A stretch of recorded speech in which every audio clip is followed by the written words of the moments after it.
For Poland, the 19th century was a century of struggle for independence, and thus a century which for Poles did not end until the 11th of November 1918, when a new, independent Poland emerged from the ashes of the First World War. This is a story of how the 1905 revolution led, as those of 1830 and 1863 had not, to independence, and of the emergence of Józef Pilsudski as the leader of a reborn Poland. For Poland, the 19th century was a century of struggle for independence, and thus a century which for Poles did not end until the 11th of November 1918, when a new, independent Poland emerged from the ashes of the First World War. This is the story of how the 1905 revolution led, as those of 1830 and 1863 had not, to independence, and of the emergence of Józef Pilsudski as the leader of a reborn Poland.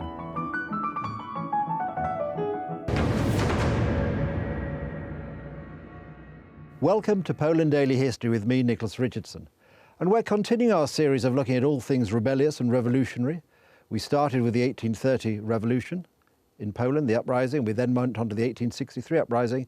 And now we're going to start with the 1905 revolution in Russia, which led on to a series of events, ultimately, at the end of the First World War, seeing the re-emergence of Poland as an independent country.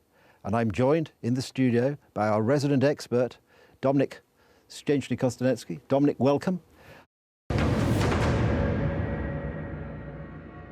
We've got those four types of attitude. So first, and we'll just mention it and we'll put it aside, we've got the loyalists.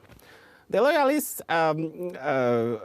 realize that it's a great opportunity to show loyalty to the Tsar. So they organized, they raised money to send it to the front.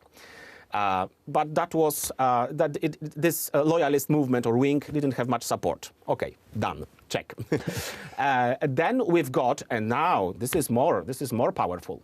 We've got the National Democrats, or the Endecja, NDs, National Democrats, NDs, led by Roman Dmowski, Piłsudski's greatest opponent, and the one who had a very, very different plan what Poland should be in the future than Piłsudski. So we've got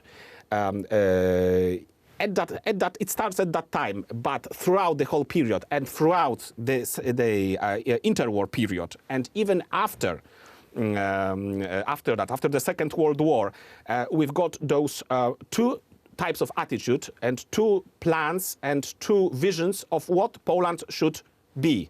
For the National Democrats, Poland should be a Catholic state of the Polish nation. Okay, that's very clear. Yeah, that's very clear. For Piłsudski, Piłsudski accentuated, social reforms. But for him, I mean, he didn't. First of all, he didn't treat Poland as a ethnic unity. No, he was very much more for a sort of course, probably his own background. He wasn't from. I mean, he came from Lithuania. Yes. Till the end of his life, he spoke with a very heavy Lithuanian accent. I mean, we can hear it. We can listen to it on YouTube because there is a recording. I mean, that's fascinating. He's fascinating. He's the first. He's one of the first Polish politicians to be recorded, and it's very funny because he said he's sitting next to the gramophone and he's saying, "This gramophone is recording me." I mean, what a joke! I mean, it's like so my voice will quit. My body and will be sold to the public for 3 pennies. Ho ho ho! That's amusing. I mean, it's very nice. And he says that with this heavy Lithuanian accent, and he knew because he spent his youth in Lithuania, and so he knew that we are surrounded. I mean, okay, we can talk about Poland as the Congress Kingdom, and there, but not.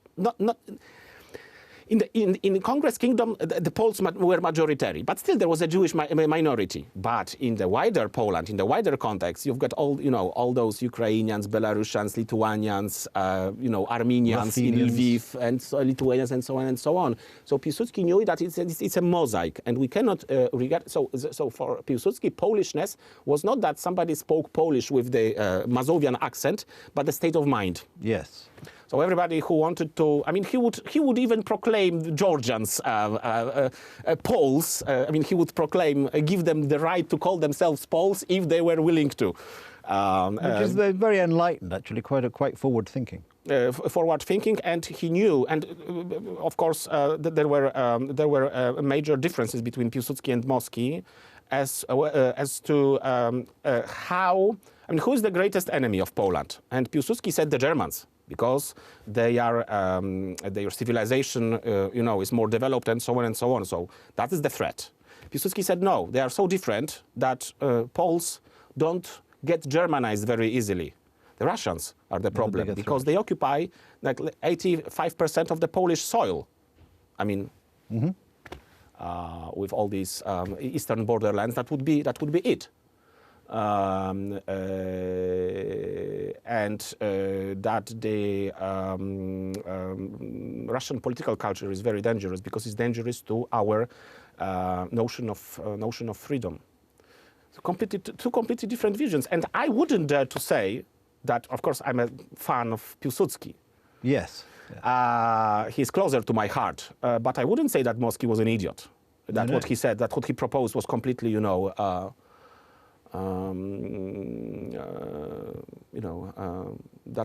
it didn't have any sense. And so we've got these two powerful programs that are still present in Polish politics. I mean, the ruling party, the PiS, Prawo i Sprawiedliwość, they tend to